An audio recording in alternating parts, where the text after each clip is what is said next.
compensations versus actually dealing with the issues, there are big differences there. And there are obviously portions or times in which compensations are important, and that's how we function day to day as humans, and that's how we have to like learn and do our schoolwork. We can't put everything on hold while we assess or address a visual issue. You have to be able to function. But if we can address that core cause and not need the compensations, then by golly, we're doing all right. Exactly. And so when I was growing up and I had my vision issues, I realized that if I just listened to everything that the teacher said, then I could pass all the tests and I didn't actually have to read any of the books. And when it got to essay time, when we got to high school and now all the tests were essays, I could write an essay about anything. So just give me a couple sentences and I was good to go. So I wasn't reading those books because it was too hard and it would take forever. I didn't finish reading and I had no idea what I read. So still graduated like number 8 or something like that in my class. You fine. Did well. You're fine. Got to college. That didn't work anymore. Yeah, the University of Pennsylvania, you actually need to read. So that was different. Mm-hmm. And so I had to then figure out what's actually going on. My eye doctor did not do the testing that was necessary.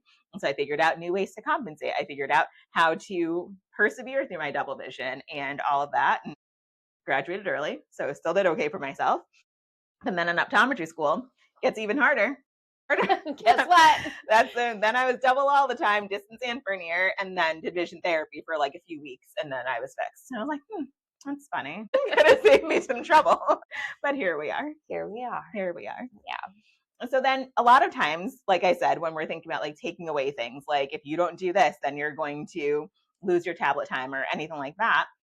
Sometimes parents think it's just like a motivation issue. Mm-hmm. So how do we incentivize or de-incentivize them to do what we're asking them to do, especially when it comes to reading? Yeah.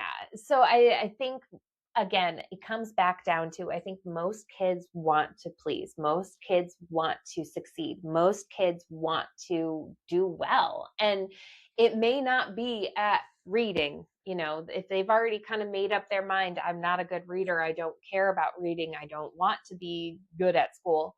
All right, fine, but what do you want to be good at? And, if it's sports, you can point to, how visual skills are important for sports. If it's arts, you can point to how visual skills are important for art. If it's, you could tie vision to anything that a child wants to, likes to, cares about, because vision is our guiding sense. It's how we make sense of the world and how we interact with it. And if there's something that they love, don't you want to be even better at that? Can't you be even better? Can't you get to the next level?